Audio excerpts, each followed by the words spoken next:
Calling on behalf of Linda Crosnoe. She is applying for an elder restraining order. It's going to be in court tomorrow, Thursday, the 31st of May, 11:30 a.m., courtroom 33. You do not have to come. The judge grants or denies based on the paperwork, and you will be given a copy of everything that 10:14 p.m. Right on time. I am ready for this. Don't bark at him. He's only the messenger. And then 50 from yards. 50 yards. Yeah, you'll so get a basically chance right of it. there.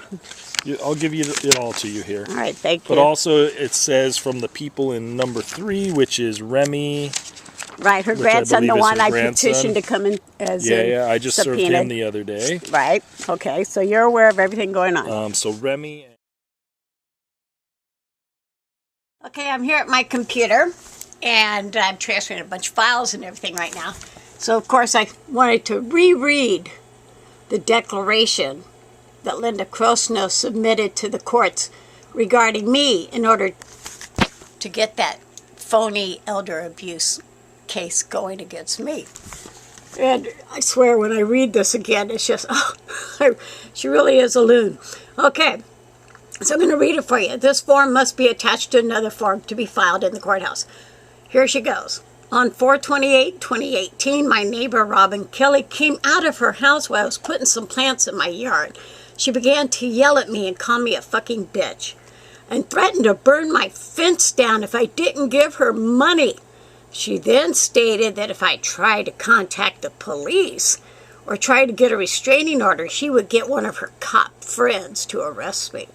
Every time I came out of my house, she does something like this, and as soon as I attempt to video her actions, she starts talking friendly and then walks back into her house. On the same day that this happened, Robin Kelly tore down one of my panels of fencing. I contacted the police, but they said there was nothing they could do unless we had video proof that she did it. After the police left my house, my grandson Remy was trying to fix the panel when Miss Kelly came out and started laughing and started stating, "See, you can't stop me. All the cops around here are my friends. I'm scared to death to even walk out of my front door because I'm afraid of what she'll do to me. My grandson or my friend who is currently living with me, Kathleen Curtis." Later that night, my friend was smoking a cigarette on the back porch when Miss Kelly started throwing rocks and debris at her, calling her a bitch. Just after these events took place, Officer Charles Steve Shorts of Simi Valley PD and Selena Escato, a community services coordinator, came out to my house to make sure I was safe. All right, next paragraph. Before the incident mentioned in the above paragraph, Miss Kelly on 4/26/2018 was working in her front yard while I was getting into my car. Miss Kelly started spraying me with her hose and saying quietly but loudly enough where I could hear it that maybe I should have someone slash your tires on that shitty car of yours. I had to go inside to change my clothes, and after she had done this, she followed me to my door and threatened to call the police. Okay. When I went back out to get my car late at night around 10 p.m., she was standing in her yard in the dark watching me. And just before I had the chance to close my door, she said to me and my grandson, "You think the police are going to help you? Well, they won't, because they're on my side. Nobody likes you." Miss Kelly has persisted in trying to harm me, my grandson, and my friend by throwing her rusted gardening tools, rocks, and pieces of sharp splintered wood at us when we are working in the yard in front of my house. She then sneaks behind the fence so we can't hear or see her and starts throwing objects listed above over the fence. When my friend returned home from her daily walk to a store down the street, my friend was walking on the sidewalk in front of Miss Kelly's home. Miss Kelly started calling her trash, a fucking cunt whore. My friend was scared and ran into my home, afraid of what Miss Kelly would do to her. On 4/23/2018, my grandson was replacing some cinder blocks that Miss Kelly had pushed out from under the fence. Miss Kelly came out and started to spray water and mud all over him. She laughed and said to him, "Your mother should have thrown you away after she birthed you, like the piece of trash you are." The same time, I personally went to the actual homeowner of the residence, Gary Soltez, that Miss Kelly lives in with, who happens to be her ex-husband, and I asked him to have her please stop attacking me, my friends, my family. He shrugged his shoulders and simply said, "You know how she is." Every time I have friends or my grandson has friends come over, Miss Kelly tells them the street and sidewalk belong to her, so go park down the street. She's done this every time they arrive, to the point where they no longer want to come visit me or my grandson.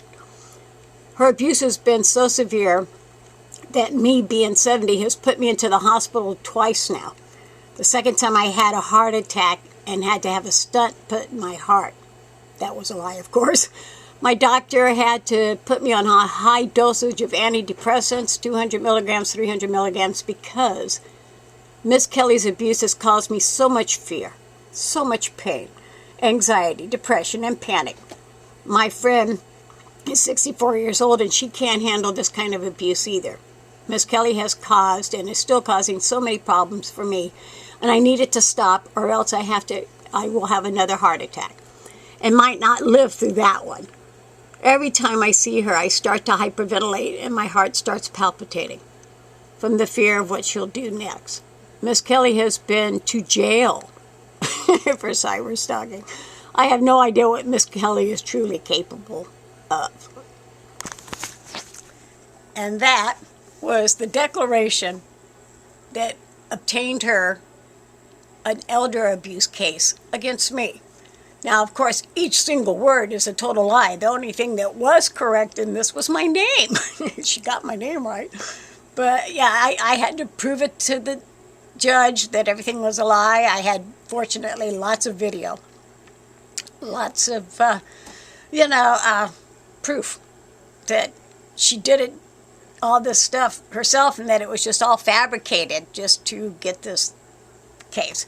And I fortunately had a really good judge go in there and dissect this thing, word by word, and he caught her in a bunch of lies. So that really helped.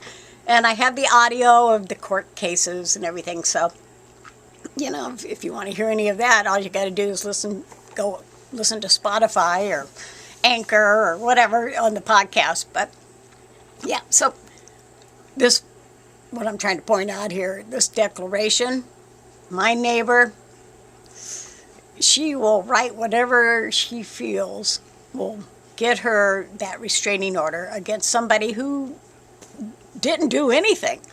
She just, like she's writing a story. Oh, this person did this person did that, this person, and none of it happened. Nothing happened in there. I don't talk like that, first of all. Second of all, yeah, I think I've done quite well restraining from, hitting this lady, because she deserves that. She does. But nope, I'm just going to let her keep claiming somebody has done something to her, and I've done something to her, and the whole world's done something to her. And, eventually, maybe, people will figure it out that she's just a pathological liar. She's a bully. And she loves to be in courtrooms.